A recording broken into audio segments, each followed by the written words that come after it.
Hi everyone. Yes, I will speak today about how to make your open source popular, and don't worry, like everything will be translated on the slides, so it will be easy to read if you it's hard to understand.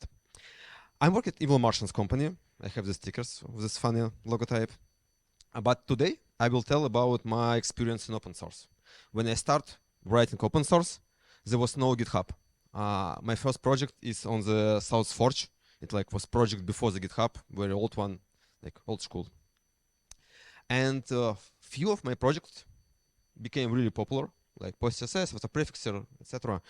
And I want to share like how to make this, how to copy this success and make your project popular as well.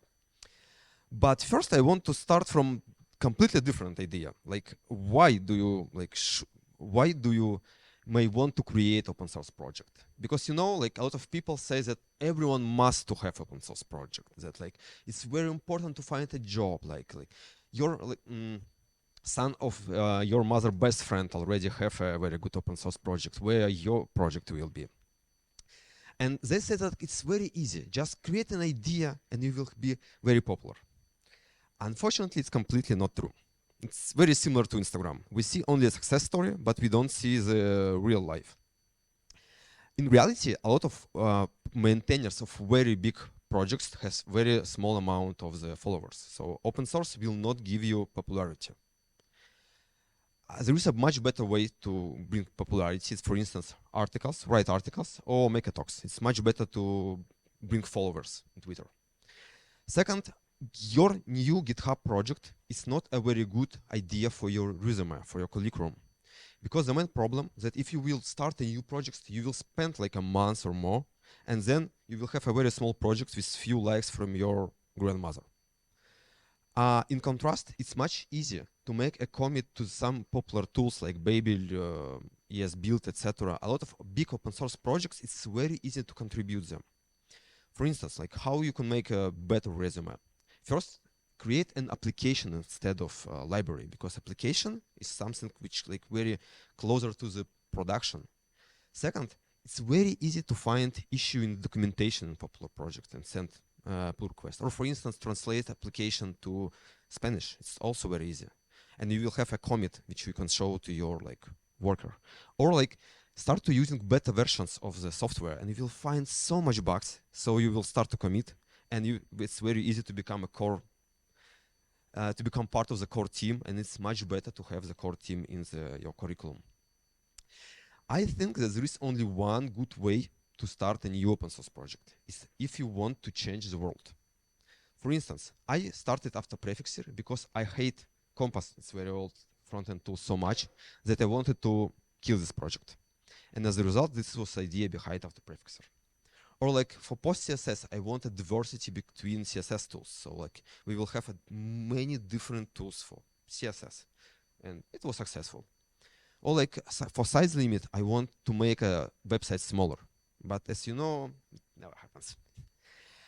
Okay, first, like let's go to the idea how to make the projects popular. First, you need to understand that only idea will not make your project popular.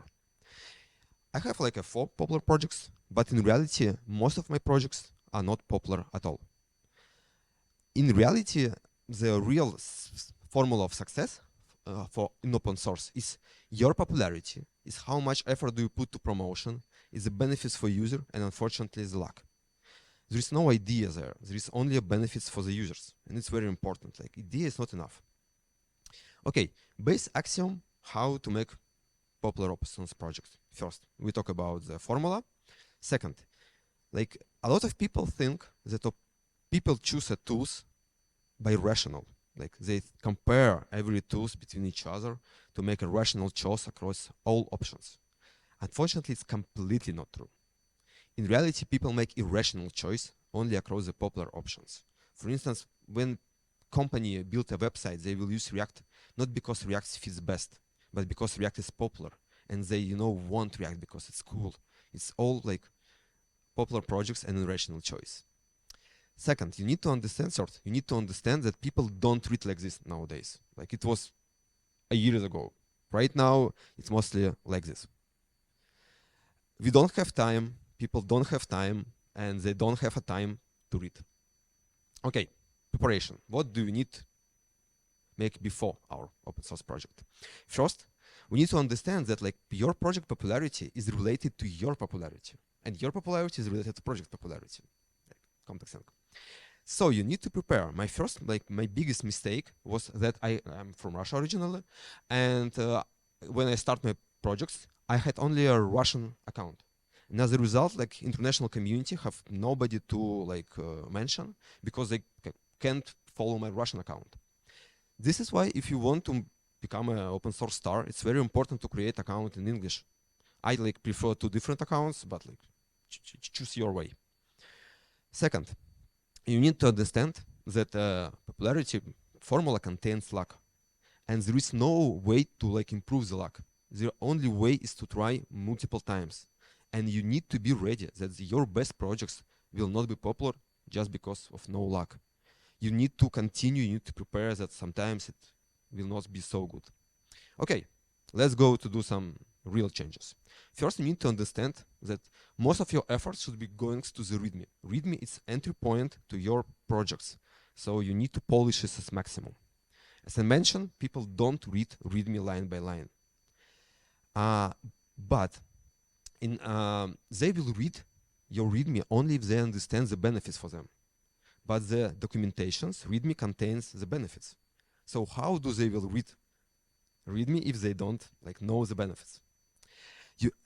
This is why you need to start from the benefits for users. So people will have a motivation to continue reading. This is why your first, your documentation, in your first part of the documentation, first paragraph, should contain the very clear descriptions, the difference between your product and the others, and how this product is useful for users. For instance, here's an example of PostCSS. The documentation, we start from very clear description, like PostCSS is a tool to transport styles in JavaScript. Then we explain why it's useful. Then we explain why it's important. We use big company names because this is how people right now understand. And these 3 sentences, we read them during the week. During the week, we polish them again and again. This is a whole conversation about what we need to change. So first few sentences, the most important part, you really need to spend about the week polishing them. This is after prefixer. Again, very clear description, why it's important. Non-ID, a little different way. Again, the clear description, but we don't use big names. Instead, we use a difference from the another tools. This is a bad example, Svelte. This the framework to build the websites. This is my favorite one. But their description of the website is Svelte is cybernetically enhanced web apps. What does it mean? What is the benefits? If I wrote this text, I will write it Svelte is a JavaScript framework with unique compiler which generates smaller CSS JavaScript files.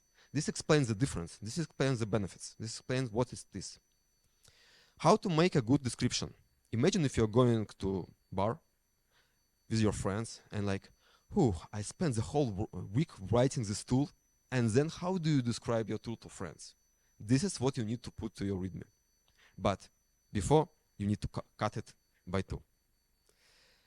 Then, again, people don't read every line. Instead, they will read only an important part.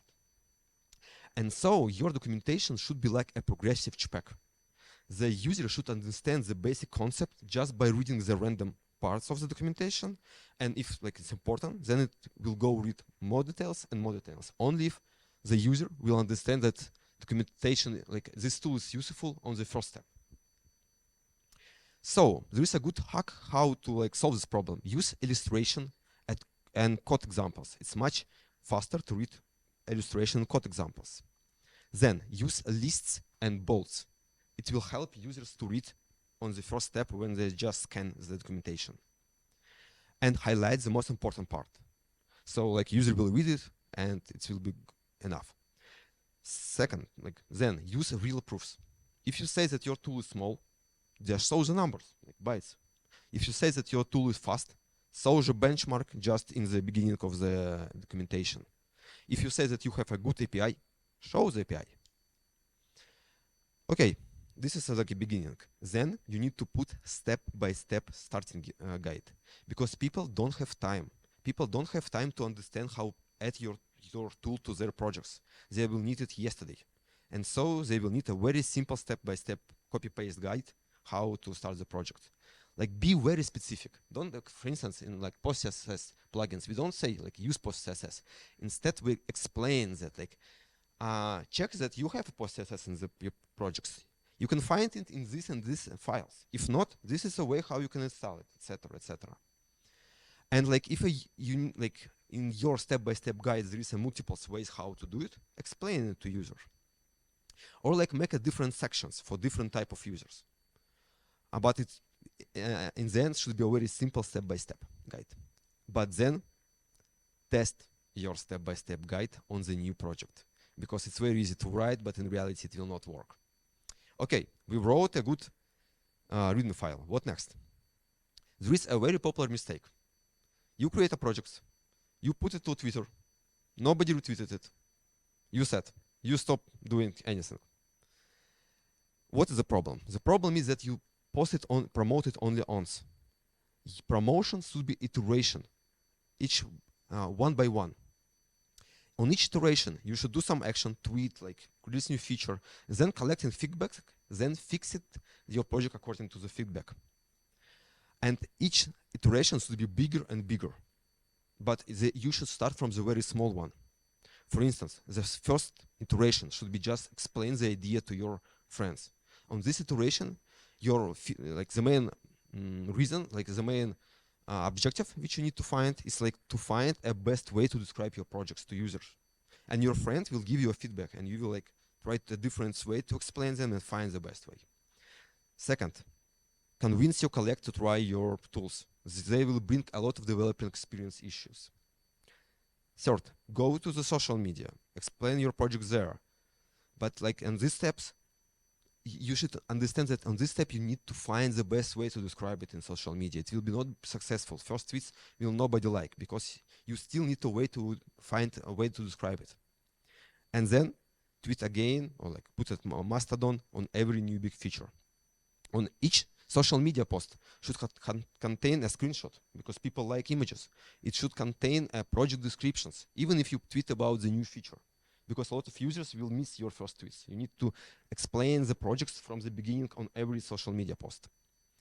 Then go to Reddit, Hacker News, this is a good platforms. And then go to write a good English article on some like popular websites. And then, funny part, if you create a library, you can go to another's tools and send them pull request, asking them to change to your library. It's completely normal. Well, if you wrote a very good library, you're helping them. Don't be shy. And if somebody will like accept your pull request, put their names in your README, because people like good big names. And continue make iteration. Of course, don't make spam, but like every 2 weeks, it's not a spam. It's like a regular post. Why do we need so many iterations? Why do we need many social posts? Because people don't read every post in social media. They read only like the top one. And if you post something incredible, like a life-changing tools, they could just miss it. So it's important to post it many times.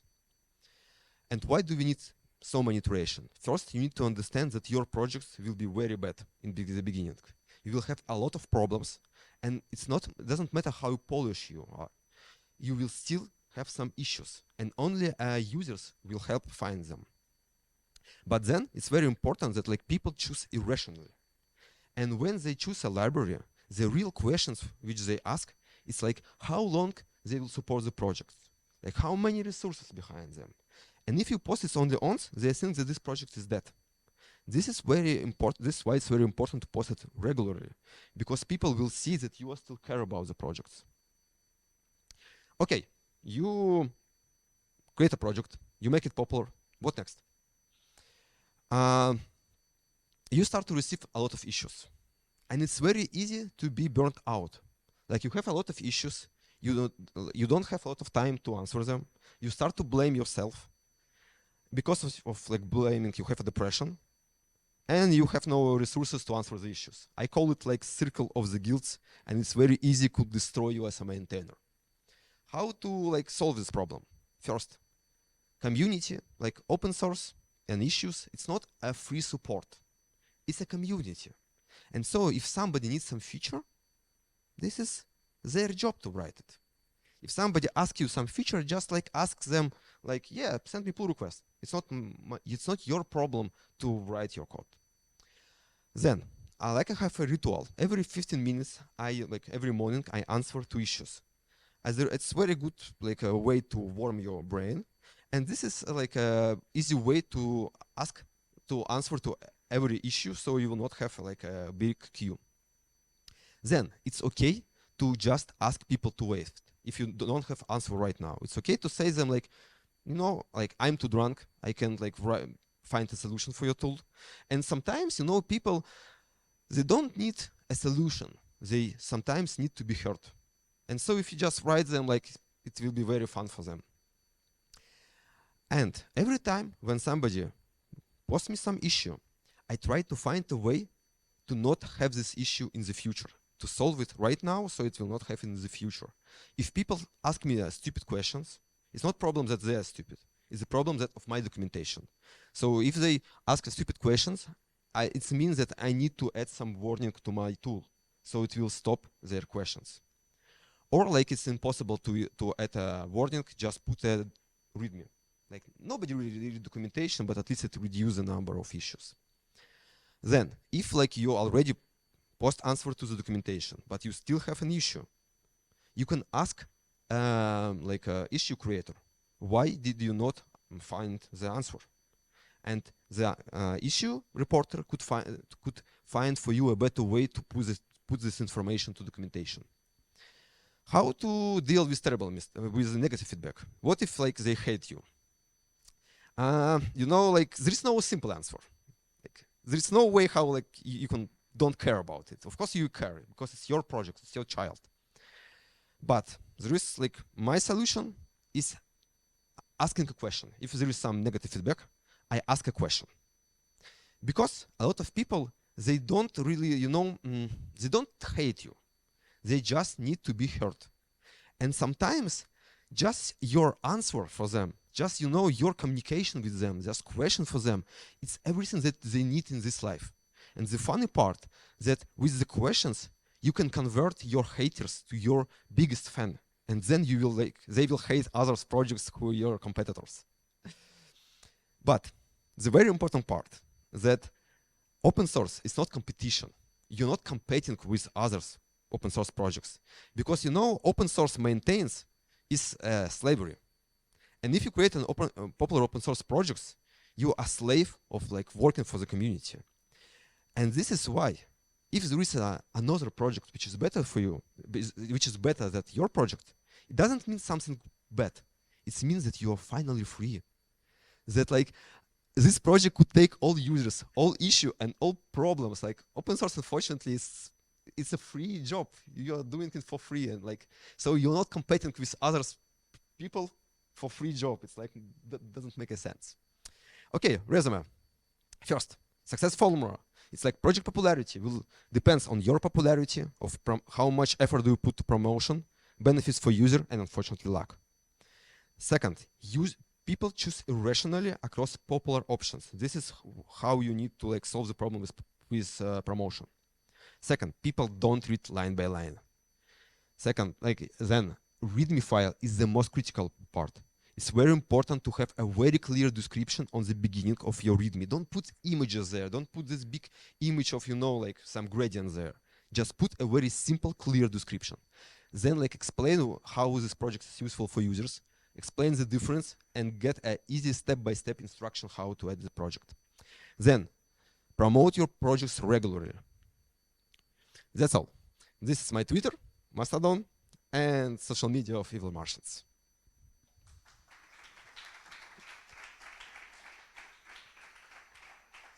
The questions you can ask in Espanol.